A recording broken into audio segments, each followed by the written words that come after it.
Hola, soy Karina Mariani y estos son mis editoriales. El editorial de hoy, la industria del auténtico yo. Primera parte, las aberrantes clínicas de cirugía trans. Cuando Mary Shelley escribió Frankenstein o El moderno Prometeo, existía en la conversación cultural y científica un debate sobre las capacidades del hombre como escultor de lo humano.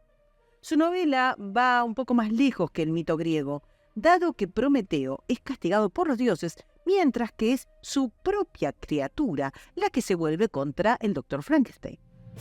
En más de un sentido, la reflexión acerca de lo natural en la humanidad y los límites de la intervención sobre ella del conocimiento científico generan reflexiones filosóficas, religiosas, éticas.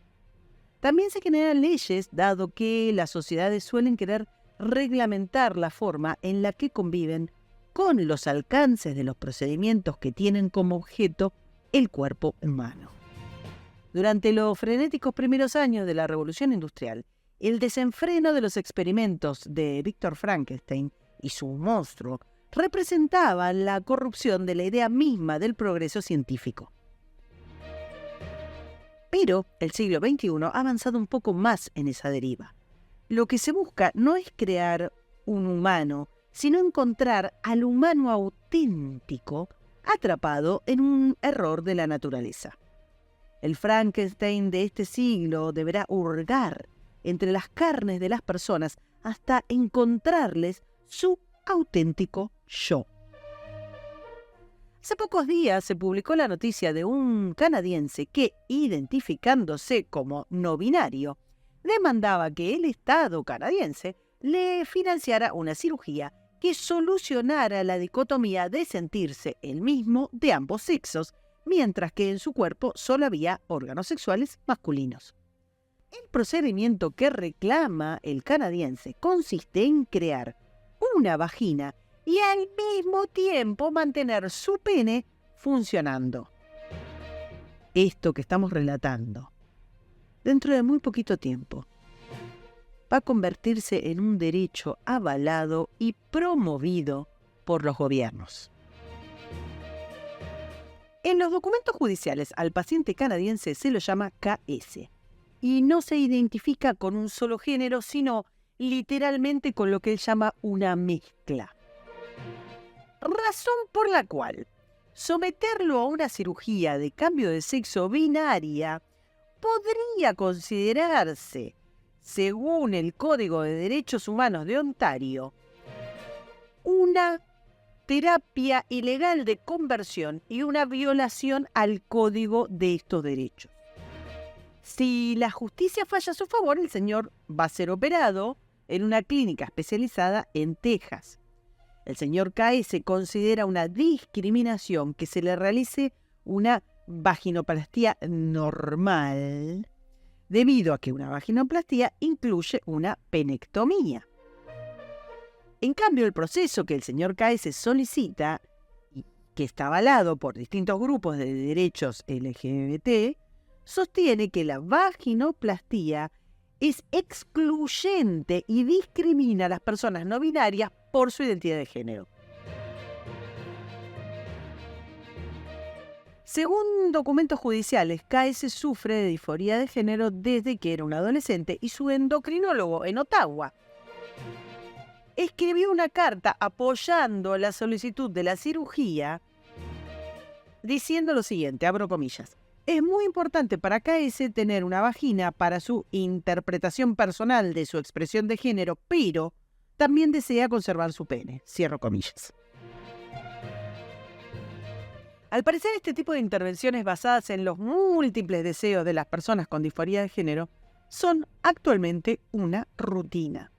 La Asociación Profesional Mundial para la Salud Transgénero, que es el organismo máximo para la medicina transgénero, se vio conmocionada recientemente por la filtración de cientos de comunicaciones internas que demuestran que los médicos basan sus intervenciones transgénero, incluso las que se realizan a púberes, en simples ensayos. Vale decir que no solo no se ajustan a las debidas normas de la intervención médica, sino que tampoco transparentan evaluaciones de resultados. Pero el verdadero escándalo no deberían ser las filtraciones, sino lo que este organismo profesional publica abiertamente acerca de sus cirugías. Por ejemplo, parte de la oferta que tienen en el menú es la orquiectomía, que es la extirpación de los testículos a través de una incisión escrotal que interrumpe la producción de testosterona. También tienen la escrotectomía, es la extirpación del saco escrotal y se puede realizar al mismo tiempo que la orquiectomía. En cambio, la penectomía es la extirpación del pene que se realiza en personas no binarias que desean no tener más pene y no planean seguir adelante con la feminización genital, porque hace imposible una futura vaginoplastía de inversión del pene. También tienen la anulación, que es un procedimiento para aquellos que desean ser eunucos, a los que la uretra se les desvía hacia el perineo, para preservar una zona erógena. A su vez, el tejido sensible del glande se entierra en el tejido profundo del monte de Venus por encima de la uretra. También tienen la vulvoplastía, que es la creación de los labios y clítoris, que no incluye la creación de un canal vaginal, aunque si se desea se puede construir un hoyuelo en el introito vaginal y, a diferencia de la vaginoplastía, reduce los riesgos para las estructuras adyacentes como el recto. La vaginoplastía para preservar el pene, que es lo que quiere KS, es la que preserva el pene y al mismo tiempo crea una vagina utilizando un injerto del escroto u otro injerto de otra parte de piel. Como se verá, las opciones son muchas más. Los cirujanos de este centro médico están dispuestos a cumplir con cualquier demanda. De hecho, en los protocolos publicados reconocen que las personas no binarias son ellas quienes los educan a ellos, a los médicos, como proveedores de servicios. Mañana alguien podría desear tener 2 penes o una vagina en la espalda. Las novedades se aceleran y se están inventando procedimientos médicos a pedido y en base a las autopercepciones fluidas de los pacientes. Por eso la Asociación Mundial para la Salud Transgénero ha cambiado conforme a la tendencia de personas cuya autopercepción no se ajusta a las clasificaciones de las identidades conocidas. Han ampliado su oferta para satisfacer los deseos quirúrgicos de eunucos, de género boys, de semi-boys, de pangender y varios etcétera. Por ejemplo, una de las tendencias más solicitadas es la cirugía Barbie Smoothie, que implica amputar los genitales para lograr una apariencia de muñeca, con un frente plano, libre de genitales, preservando solo las aberturas uretral y anal. Hay cirugías personalizadas para todos. Curiosamente, esta asociación no considera a ninguno de estos anhelos como un problema psicológico, sino que los aúna bajo el paraguas ese al que llaman diversidad de género. El cirujano de género Blair Peters explicaba recientemente que su propósito era ayudar a los pacientes a alcanzar sus objetivos corporales a través de procedimientos quirúrgicos para que logren autorrealizarse como son internamente. En el marco de la búsqueda de la afirmación de género, los médicos se convierten en facilitadores del camino para llegar al verdadero yo, ese que se oculta dentro de los cuerpos, según ellos, equivocados. También está el Crane Center for Transgender Surgery de Austin, en Texas, que se anuncia a sí mismo como líder mundial en operaciones para personas no binarias y ha realizado cientos de cirugías genitales no convencionales.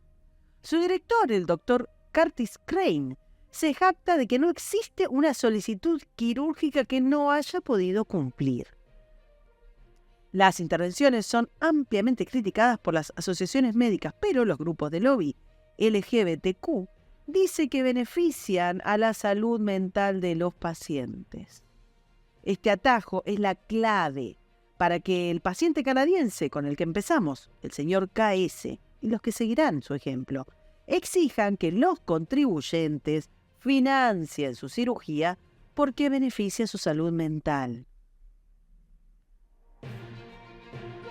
KS vive en Ontario, pero el Plan de Seguro Médico de Ontario inicialmente rechazó la solicitud con el argumento de que el procedimiento que se hace en Texas es experimental y no se realiza en Canadá. Pero KS apeló, y ahora el caso está, como decíamos, en la Corte Suprema de Ontario. En un caso similar, el Servicio Médico de Ontario financió la cirugía de una funcionaria pública de 41 años a quien le construyeron un pene sin extirpar la vagina y el útero. Los casos reflejan una demanda creciente de cirugías personalizadas basadas en lo que desea el paciente o en lo que él cree que es su verdadero yo autopercibido. Otras industrias dedicadas a la búsqueda inclaudicable del auténtico yo también se han sumado a esta tendencia. Una de las clínicas más famosas de cirugía transgénero reza en su web: tomar la decisión de afirmar tu identidad de género mediante cirugía es una decisión importante que cambia la vida, y en nuestro equipo estamos ansiosos por ayudarte a crear el cuerpo al que siempre has sentido que perteneces. Además de atender tus necesidades quirúrgicas, la doctora Rodríguez, que es la dueña del centro quirúrgico, estará encantada de atender también tus necesidades de belleza no quirúrgicas, como botox, rellenos y otras herramientas cosméticas. Y es que la insatisfacción que produce el mito del Frankenstein se convierte al final en una carrera contra el propio cuerpo, que alberga muchísimas opciones. La industria farmacéutica, por ejemplo, lleva años apuntándose a la pesquisa del yo verdadero. Como con las cirugías, la medicación también viene a afirmar la idea de que hay que combatir al cuerpo equivocado para preservar la salud mental. Otra de las publicidades de la industria farmacéutica reza, por ejemplo: es tu tiempo, mereces sentirte como tú otra vez. Con Hers obtienes una consulta gratuita, un plan de tratamiento personalizado y atención continua adaptada a tus necesidades. Aunque no exclusivamente, la inmensa mayoría del marketing que avala la narrativa del cuerpo errado está destinada a las personas trans. Las intervenciones monstruosas que se abocan a realizar cualquier cosa que el paciente pida fomentan la narrativa de que es posible afirmar al verdadero yo con una cirugía de reasignación de identidad. Las redes sociales abundan en ejemplos de personas trans compartiendo sus esfuerzos físicos, económicos y psicológicos por solucionar el yerro de la naturaleza y encontrar la autenticidad que les permita sentirse bien. Cada vez más personas trans son patrocinadas por clínicas, centros de belleza, marcas de ropa, maquillaje, bebidas o aparecen en las revistas de moda, y haciendo los papeles actorales acorde a la forma en que se sienten y creen que el mundo las debe percibir. El movimiento organizado en torno a los derechos de las personas trans se ha convertido en un verdadero destructor de cuerpos y de mentes. Estar cómodo con el propio cuerpo no es sencillo para casi nadie, pero patologizar ese sentimiento es una crueldad perversa. Los cuerpos masacrados, producto de estas intervenciones, se pueden ver, y aunque resulta horroroso, es necesario darse una vuelta por las fotografías y las explicaciones de los procedimientos para comprender la carnicería que se está realizando a plena luz del día bajo la excusa de encontrar el auténtico yo. Es muy difícil luchar contra las inseguridades y la angustia, pero no se puede eludir el camino de la autopercepción, configurando un experimento Frankenstein. Nadie cambia a la persona que es torturando a la propia carne. La pinza que amenaza a las personas vulnerables es cruel. Por un lado, la industria que promete una imagen imposible, como una noria infinita de promesas y consumo falsario, tratando de convencerlas de que lograrán, a un alto costo, convertirse en quienes son realmente. Por el otro, el uso político de las disforías como mecanismo de caos simbólico y control social, sosteniendo desde la política que la identidad es algo que se puede fabricar y que la sociedad está obligada a aceptar. Es paradójico que el identitarismo, un bastión de la cultura woke anticapitalista, promueva el desarrollo identitario como una estrategia de marketing. Es un lobby peligroso el que le dice a la gente que se puede comprar su camino hacia la autoestima. Están convenciendo a una generación de que una horda de mercanchifles puede injertar a la fuerza de bisturí el orgullo, la paz o la autorrealización a través de aberrantes cirugías. El anticapitalismo woke encontró finalmente la manera de industrializar el amor propio. Para escuchar todos los editoriales, suscríbete, me gustealo, compartilo y nos vemos en la próxima. Muchas gracias.